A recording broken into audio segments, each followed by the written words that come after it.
share something. Hey, everybody, I just want to share something with you on tonight. I have a couple of things that I would like to go over. One, um, this buying into someone's pockets but not their vision. Um, that's so old. Uh, any model that's modeling that should be taken out back and put to death. Um, Listen, if you don't buy into my vision, you might as well keep it moving. Um, the vision is the thing that births the funds for you to even come in and play, sing, dance, preach.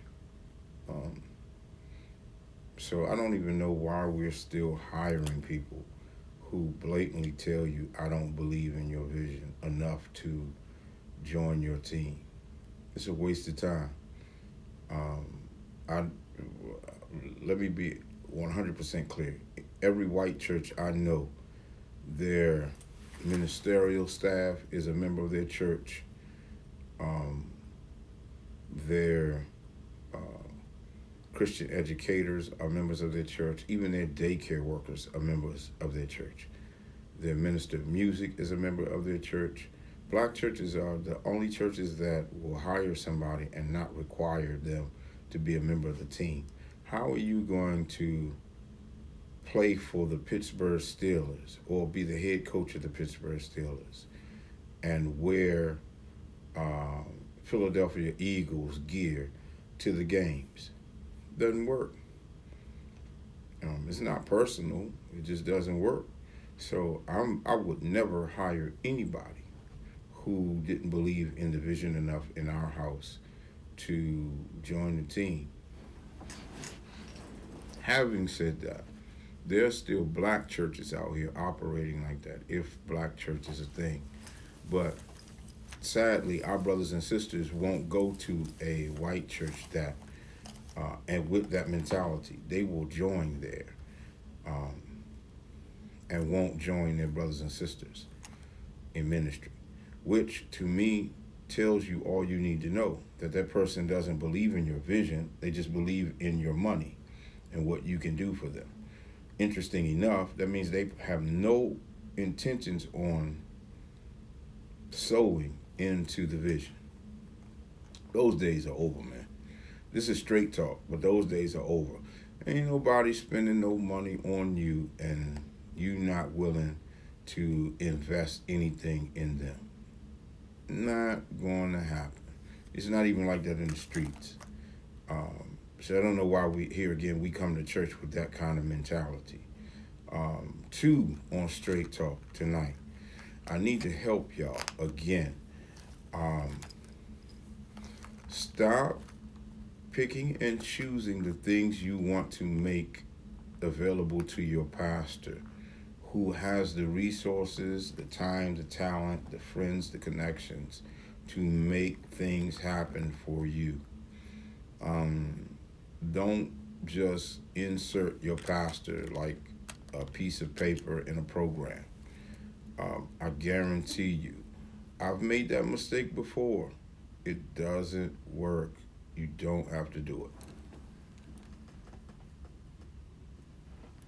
it. Okay, I wanted to make sure y'all can see me. You don't have to do that.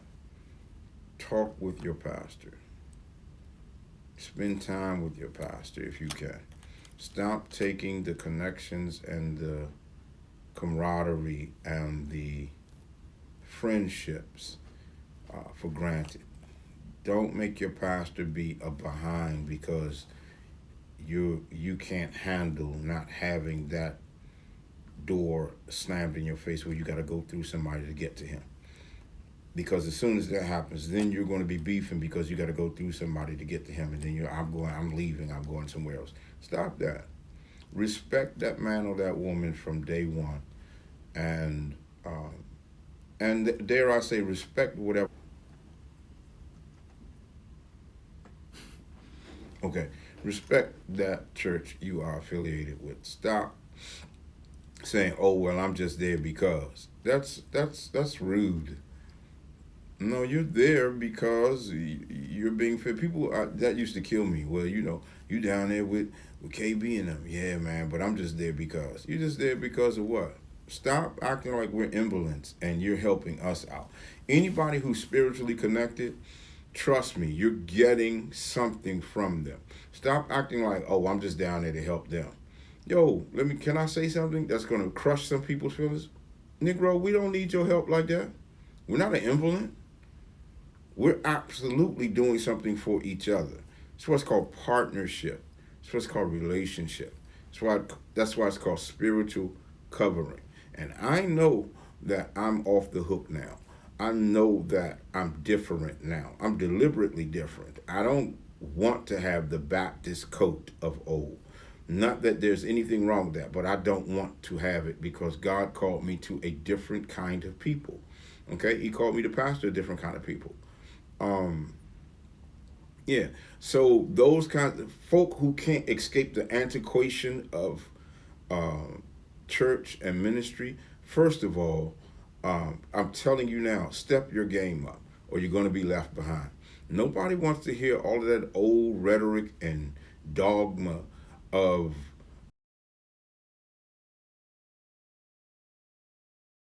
hear that kind of vibe anymore, let alone um, the dissertations of 1666. Um, yeah, and like I said, this is just straight talk. So I'm really going by some of the things that I was shared with me, but also just that piety of that era. Nobody wants to deal with that. Um, Nobody wants to deal with you indirectly telling them, well, I believe in your money, but I really don't believe in your vision. I believe in this, but I don't really believe in that. Then keep it moving. It's just that simple. Um, yeah, because I'm not in a position where I'm willing to invest in anybody who doesn't believe in me. Period. It's a waste of time. We don't have that. This is me. This is team in order to rock with us. Listen, let me help y'all. Le'Veon Bell was great. Antonio Brown was great. Um, and they didn't win a Super Bowl when they played for Pittsburgh. Pittsburgh is 9-0. They're on their way to a bowl. I don't know if they're gonna win one. They gotta get past Kansas City, but they're on their way to a bowl. Why? Because they have all the people on the team that want to be there. Let that be a lesson to you, and stop trying to force it with folk who really don't want to rock with you or be with you or love you.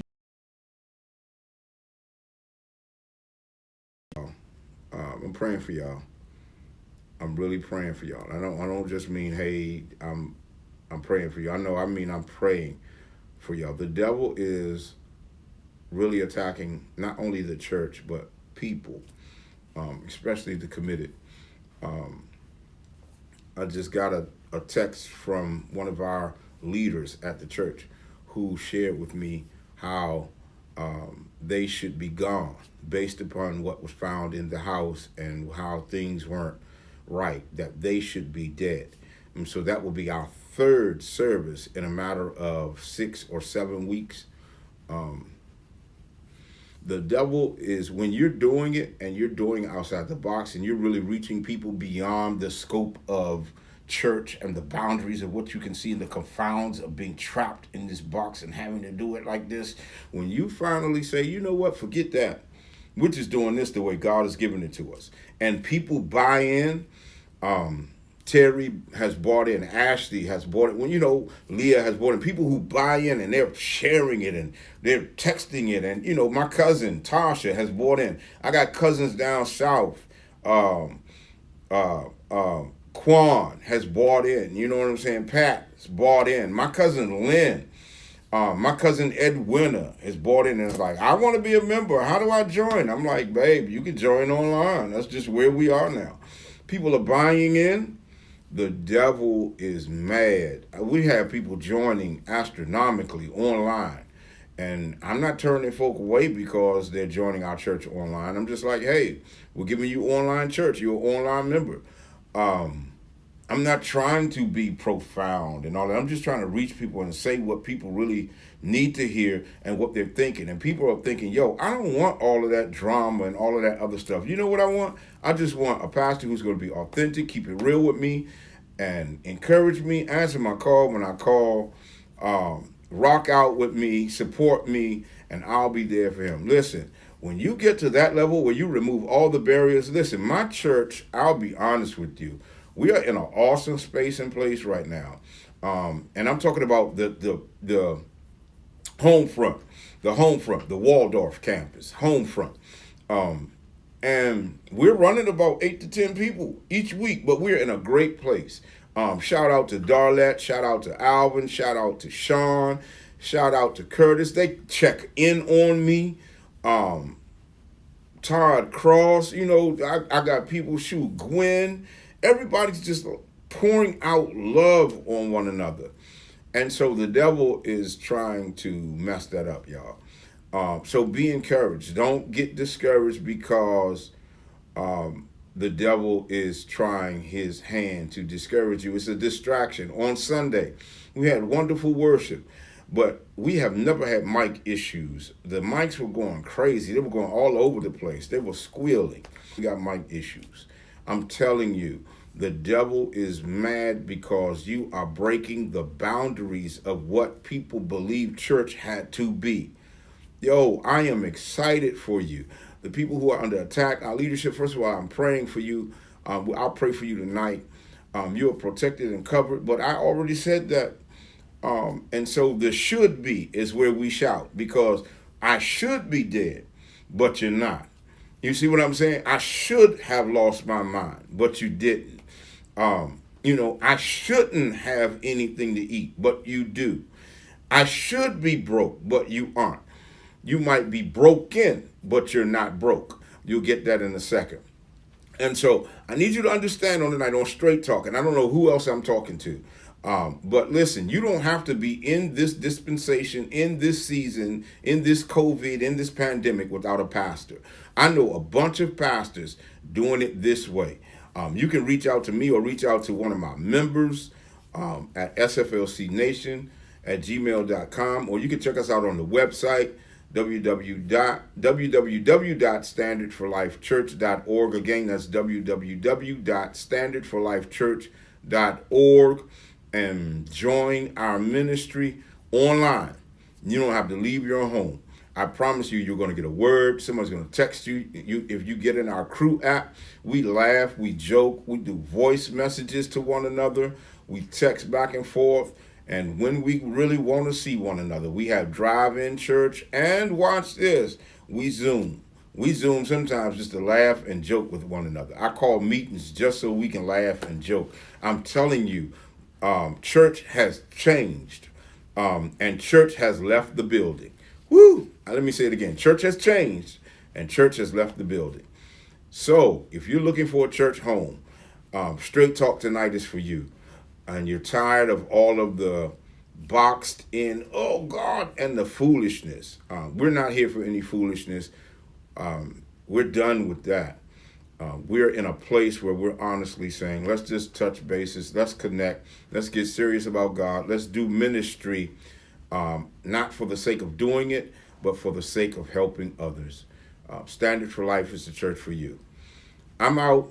I'm Pastor K. Samuel Brandon, senior pastor of this great church, and you've been listening to Straight Talk. No music, just straight, no chaser. Peace.